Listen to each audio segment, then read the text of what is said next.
มาเมืองน้ำต้นเด้อพี่น้องเด้อน้ำต้นอันไม่น้ำต้นหรอกน้ำพายเนาะน้ำคู่พายวัดบ้านน่าดูผวานน่าดูพี่น้องเอ้ยก็น้ำมันสีแดงคนตกไหลสีแดงเนาะสูงเติบพี่น้องเฮ้ยนี่ตัวกุ้งไงไหลขึ้นตัวกุ้งตัวกุ้งมันจะบื้นขึ้นกุ้งมันบื้นขึ้นนั่นสีเห็นเนาะมันตกลงไรเพื่อนมาหลายคนนะพี่น้องเอ้ยตัวมินิมาหลายคนมาเลาะเบิ่งป้ามาเลาะเบิ่งเป็นคู่พาย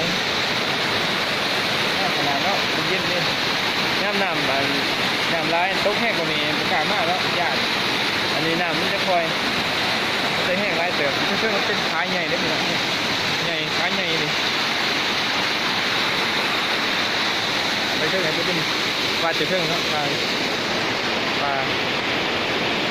น้องคู่พายเนาะมันขึ้นไปน้องบัวได้พี่น้องมันขึ้นไปน้องบัวเห็นกุ้งนะมันทายกุ้งนะมึงกุ้งตัวใหญ่พี่น้อง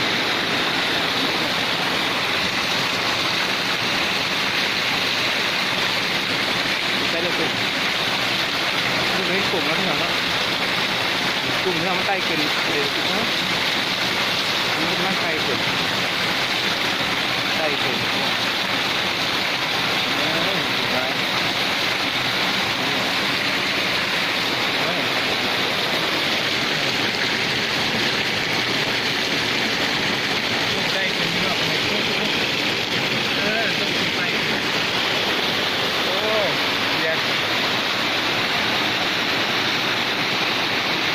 กองนะพี่น้องเนาะหาดใหญ่เลยเนาะมันเยี่ยมดีธรรมศาสตร์ได้พี่น้องวันเท่าได้เนี่ยเนาะมีกี่หินมีกุ้งใหม่หลายอย่างเลยนี่อันนี้หมักคั่วมันต้องเป็นแล้วนี่ขึ้นหมักคั่วสุดท้ายโอ้ยมันคั่วโต๊ะพี่น้องคั่วโต๊ะกับพี่น้องเอ้ยมันคั่วมือมันนะไม่ได้เนี่ยมันมือเลยอันนี้คากไว้มันมือเลือกปากย่างหยาดมันมือร้ายแต่มือแห้งเนี่ยอันตรายหลายอย่างไกลอะไรทีนี้จะมือเนี่ยมือโอ้ยงุ่มปลาแล้วตีเฮ็ดจังไหนป่ะเนี่ยเฮ็ดจังไหนต่อไปนั่งอยู่หันพัทลินนะพี่น้องเมืองลินจัวลินเนาะจัวลินอาบน้ำมึงคัก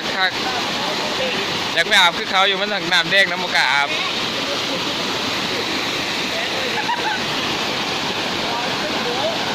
เป็นโบกอยู่หันมาตี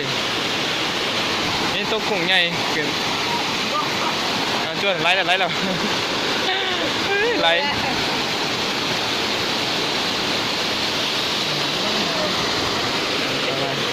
งแม่ช่วยใหญ่ลงแม่มาลงวะอยากลงอยู่บกาลงที่น้องยานมันน้ำแห้งน้ำบกาลงมันใช่ได้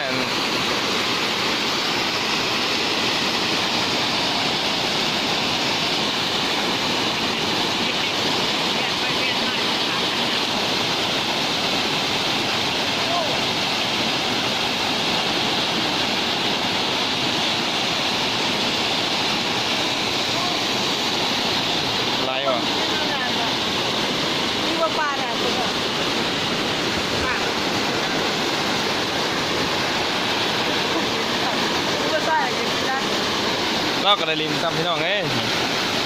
มาสุบระไดลินลอกกระไดลินเนาะมึงกุ้งใหญ่ยังกุ้งยังพี่น้องกุ้งมึงกุ้งมึงอีกกันกุ้งใหญ่นะพี่น้องไทยมาตัวกุ้งมันไทย